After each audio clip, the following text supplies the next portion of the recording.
It's better late than never.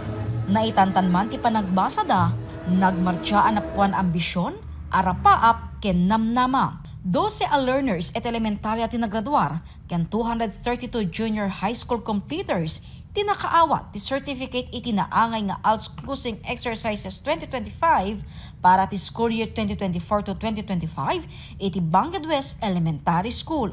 Ti aktibidad ket indaulwan ni Schools Division Superintendent Amador Garcia, Assistant Superintendent Christopher Benigno, CID Chief Hedwig Belmes, dadumapay ng opisyal ti DepEd ken nagiti ALS implementors.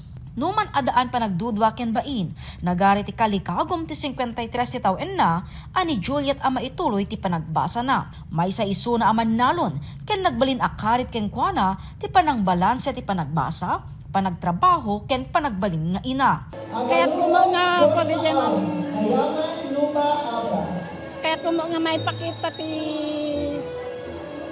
tattao kuno kadwan nga adamo ma ora kas ti edad kon adamot mabalin kayam nga maragpat ko ti pangarap ko kas pangarigan numan payhana nakaturpos iti gusto nga level ti panagbasa dito gayam nga programa mabalin magayam nga ragpatan ti pangarap ti biag kasi na po Diyos nakasursurot akmot numan pay nakapay panunot ko kada amok kasi na po Diyos, kuamot man, naisurot ko jay panakaadal ko. Saan met ang nakatubeng ti panagbalin a PWD ti maysa PDL iti panangituloy na ti panagbasa na.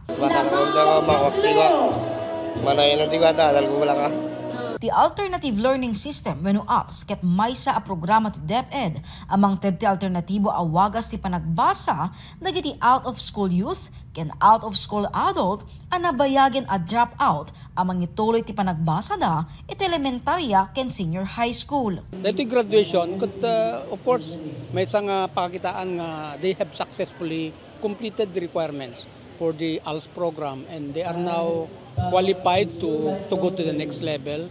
Kung man ito secondary level mapandat ti senior high school. Ito yung elementary they can enroll now in junior high school. Dakkel nga banag dito adum ti matulungan na kasi dito ALS ngamin ket hanang i-require yung ubing nga kanayon nga sumrag niya or even dito prisoner dito ALS teacher tayo mapandat jay ipagbaludan no kandat ti kundaway da makaadal dito.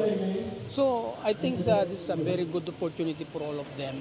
Kadagiti amin nga ang makabasa iti formal they can always enter into through the ALS and continue schooling. Maipakatmet lang ti face-to-face, modular ken online kadagiti ALS learners. Itiyag dama, adaan 43 alternative learning system implementers iti probinsya amang itultuloy iti pagsasauda sa ALS may pag-asa. Jessica Boreta, Balitang Solid North.